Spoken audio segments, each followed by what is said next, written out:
Hi everybody, welcome to sprueVerse, my scale model universe. I hope, as always, you're doing well and staying safe out there. Hey, here we are at the final stages of completing this incredible kit. Mine from YAYMONSTERS and Wayne Green at World of Wayne's from Golden Armor. We're going to do a big reveal of both ships very soon. Wayne's going to talk about that and let you know when and what time that's going to happen on his channel. They'll be lit and we'll reveal all. And obviously discuss the build. It's been great fun. And putting this base together, I have to say, has been a lot of fun. I'm not a diorama guy per se. And bases, I've always believed, as the great DELMASO tells us, over at AZTEK DUMMY, that bases are there to sort of augment. They're not there to take away from or upstage your model. So I've always been nervous about them and I never really know what to do for them. So I always try to keep them simple. Here I went all out and I've put the ET spaceship obviously in the setting where I'm sort of in my mind imagining it would have been for the movie when E.T. At the top of the movie basically, before he gets stranded there. And so I'm really excited to sort of share this with you in the big reveal. But today I thought I'd sort of just go through the sort of the basics of what we did to get to this point. So I've got little videos to show you that were recorded earlier. Obviously the first step was to prep this base. And we did a little bit of that with identifying what we were going to use and how we were going to use it. So here's a little video about that. Okay, so this is just a quickie to show you I am putting Bondo on the base, and then I'm going to just smooth that over and make a basic terrain base for this. And here we are with a very thin coat of the Bondo mixture over the surface. As you can see, I've left the feet clear so that they can sit flat on the base, and there's no question about where it actually sits. So just arrived are my ammo MIG Ferns. You get 2 to a box. So I've ordered a few more of these from various places. So they'll pepper the front of the model. That'll look pretty good. Okay, so here we have the base that has had tufts of grass laid on it. I had sheets of this pre-electrostatically glued grass, which is very helpful, and you just tear it into the pieces, and you can see I've placed that around. And then what I've done is I've glued down this, the Woodland Scenics Blended Turf, the Earth Blend, and it's still drying, which is why you see a few patches, but it's starting to really take shape. So you can see we've got a really nice ground cover. Now we're going to build some ferns. Okay, so now we're making these ferns from MIG ammo. You can see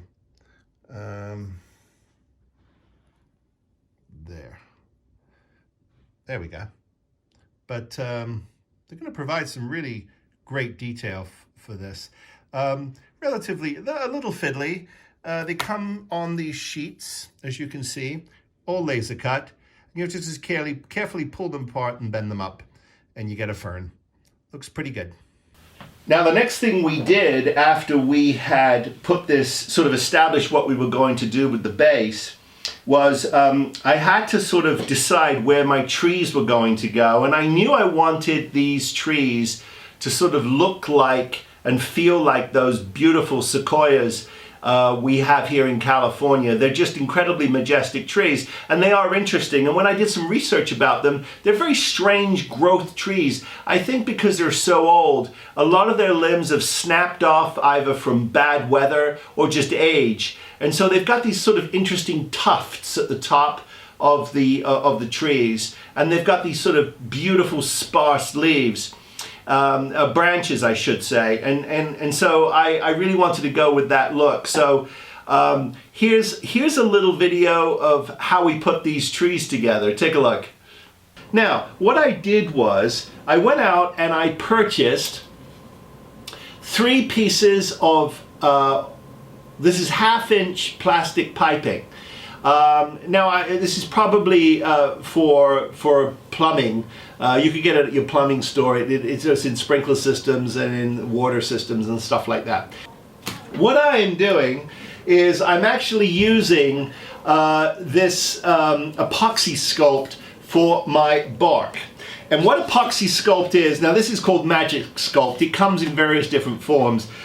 We get it here as Magic Sculpt, but you can also it also comes in something called Epoxy Sculpt as well. It's the same thing. Now it's a resin-based putty, and it's very simple to use. And what you do is you take a 50-50 mix of your, let me do it on camera, and that's the way things should be done, right? A 50-50 mix of your actual paste, and then you get the equal amount of your hardener.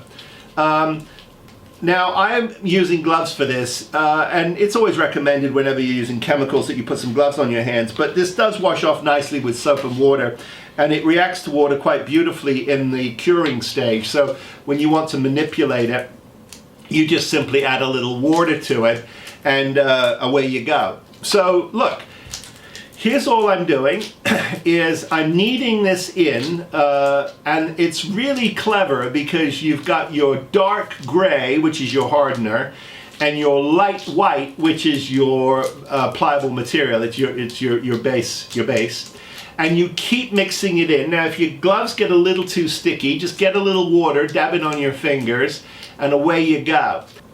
So there you go. It's got it all nice and mixed together. It's pure white. I've thinned it down, and then what I do is I take my log, which I've been working on, and I apply this to it, and I just work my way down the model. Now as you can see, I had started this yesterday, and this has gone off pretty hard, but that's the beauty of this stuff, is that you can walk away from it, and you can come back to it, and you can just keep on going, and this thing will be a thing of beauty. You won't know that you've blended 2 pieces together. I like keeping all the little bumps and nooks in it, because in nature, as we know, things are not perfect. They're not you know, perfect circles and cylinders. They've got bumps and cracks and crevices, and so it's always fun to try to mimic nature. Now what I'm going to do is I'm going to take this, and what this is it's a number 32 clay tool, JA32, from a company called Sculpted Tool. And you don't have to get this one, you can get any one online, but it's got these nice teeth in it, really nice teeth. And what you do is you drop it in a little bit of water, and then what you do is you drag it down the clay, and it creates this wonderful illusion of bark. It's just fantastic. And so we just keep on going around here. And they don't have to be perfectly straight lines. In fact, it's better if they're not. And you're just dragging it down the model, and you're just causing this scarring, and you get this fantastic bark effect. So by the time we've painted this thing of beauty, it's going to look really cool. So the idea is that this is going to stand up like this, and it's going to have branches coming down off of it like this, They'll be drilled in and they will come down, and these branches are being made out of a very soft copper wire. You can get this at any Hobby Lobby or hobby store that you have that sells anything for jewelry. It's a very soft copper wire. So any craft store will sell this nice soft copper wire, and you want it to be nice and soft. You don't want anything that's really hard and rigid because A, you won't be able to manipulate it, and B, it just won't look natural. It'll just look like wire. And so that's for the main trunks. And then for the smaller branches, I have a thinner copper wire. This is also for crafts. Very, very soft. It comes in all kinds of different colors. So no matter what you're doing in the modeling world, whether you're doing pipes or whether you're making you know, all kinds of different things, it's fantastic for that, and it comes in a myriad of different colors, and I'm using this for the branches. So what I'm doing is I'm taking a length of the large copper wire, snipping it, and we get this. And so I just, I don't manipulate it too much. You do want to make sure you leave yourself enough at the top to drill into the to the trunk and glue it in place. So that if your branches, you'll start sort of a little further down. And here's how I do that. I take a length of the smaller wire. And what I do is I take the two and I wrap one around the other like this.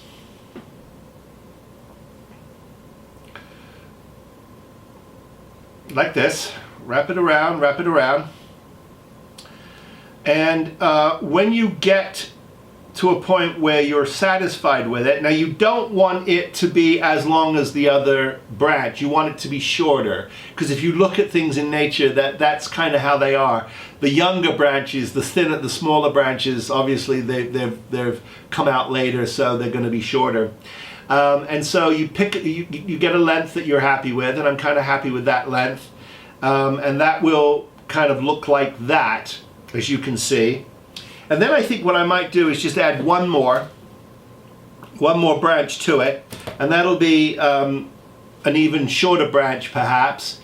But we'll start in the same place. You don't have to start in the same place. You can sometimes cut an even smaller piece of this and start it further down. But in this particular case, I'm just gonna do that, and make sure you're all nice and tight, as I am here. And I like the length of this, and if they look kind of that one, I kind of like the symmetry of it, and if I don't, I can just push this up a little bit, and all of a sudden it's shorter, and it looks really good. And that's the thing that I love about these, is you can really play with it and get this lovely gnarliness to it. Now, so you get to this point, the next thing you want to do is you want to attach your smaller wire to your copper wire. Now what I'm using is a CA glue. I'm using a flexible CA glue, and the reason why I'm using a flexible one is because it seems to have a better adhesion than some of the other glues. It seems to just flow a little nicer, and it sets up pretty quickly. I've given it a little spritz of my kicker, and that sets that off, and that's solid as a rock now. And so what I can do now to finish it is I come along and I'm using dimensional craft paste from Testors. Now you could probably use hodgepodge, or you could probably just use a little caulking if you wanted to, but I just am in love with this stuff. I really don't entirely know what's in it, but it really loves acrylic paints and enamels. I mean, it's just a really flexible material. And what I'm doing is I'm gonna just coat it over the top of my wire, and this will create my bark. and it will harmoniously pull everything together here. And if you pull the paste over the just over where the wires cross, you get this really nice effect. And don't worry about little flicks and things. Don't try to make it perfect, because those will be like little shoots, little buds, and they'll look really good. So in the previous video, we started to construct these tree trunks. They're out of the half-inch pipe, plastic PVC pipe, and then we went and used we talked about our Sculpt, which is our resin-based epoxy putty, which has done a beautiful job. We sculpted that with some sculpting tools, and we got this beautiful finish. We primed it, and then we painted it with several different browns and textures, just to sort of get this wonderful look. So anyway, here we go. This is called flocking, and as I said, you saw in the last video how I actually assembled these wire frames and let them dry overnight. And what you do is you put the paste on, or your glue, whatever glue you choose, and try to think of it in sort of nature. Find different shapes and sizes, and then just play with it, and you'll have a lot of fun with it. So here we go, and it'll dry quite hard. Just push it on and let it sort of glue. Let the glue kind of settle where it wants to, and then just move on. You can do big clumps and small clumps, and obviously if anything just falls off when it dries, you can just hit it with a little bit of the PVA glue, watered down, and that will do a really nice job at holding these down as well. But they shouldn't go anywhere. This flocking tends not to move once you put it into position. And of course it will dry clear, so you won't see it. And it's okay sometimes to have a little bit of the branch sticking out as well. That's fine. So I'm going to just keep going here. We'll finish this one off. Sometimes I push it into the wire like that, and sometimes I just rest it on the wire. But don't be afraid to give yourself a good goop, as I say, of the paste, because you want to make sure you definitely get good cohesion, or I should say adhesion, on your surface. But there we go. And as I said, this will dry. It will dry clear. So we should be in pretty good shape with this. So once the trees were sort of where I wanted them, I decided that what I was going to do was try to put my attentions to the ground cover, and I was trying to sort of really research as best I can of what the ground cover would look like. You know, it's interesting because my local hobby shop had a few of them, but it didn't have all of them. But here's what we used. We used the European mixture of dry leaves. I used ivy. I used tropical ferns. I used the common sedge, as I mentioned, and I used ferns.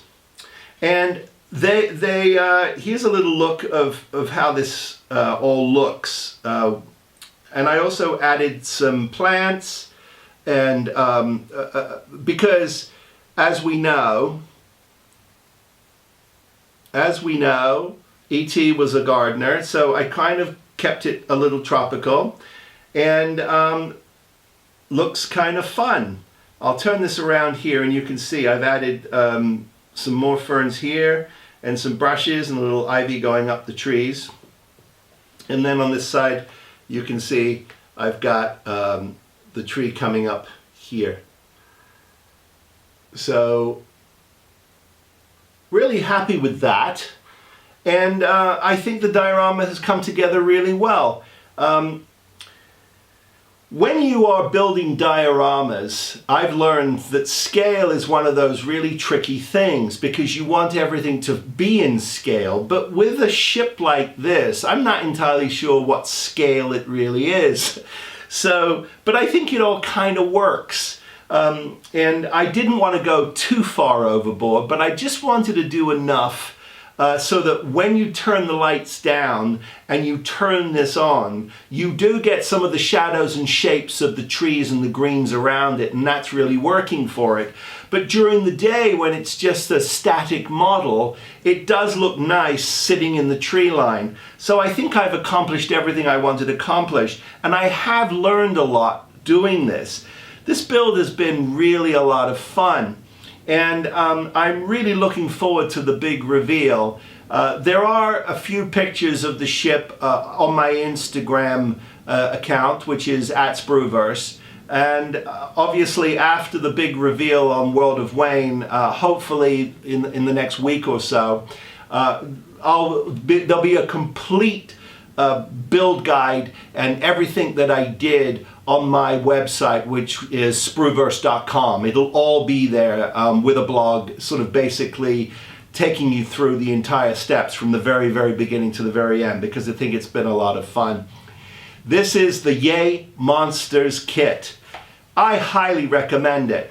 I'm interested to hear what challenges and pros and cons Wayne has with his Golden Army kit, but equally I think a decent guy, Christoph, and put out a really good product. So either one, you're going to be challenged and you're going to have a lot of fun, and you're going to end up with a studio quality movie, piece of movie memorabilia, I think. So there you are. That is just a sort of a quickie update for you on the final. I'm really looking forward to sharing this with you in greater detail in the next week or so. And hopefully we'll catch you all on Wayne's channel and when we get a chance to talk about this live. Anyway, until then, I hope everybody stays safe. Be well. Build something, guys. And we'll see you next time. Take care, everybody.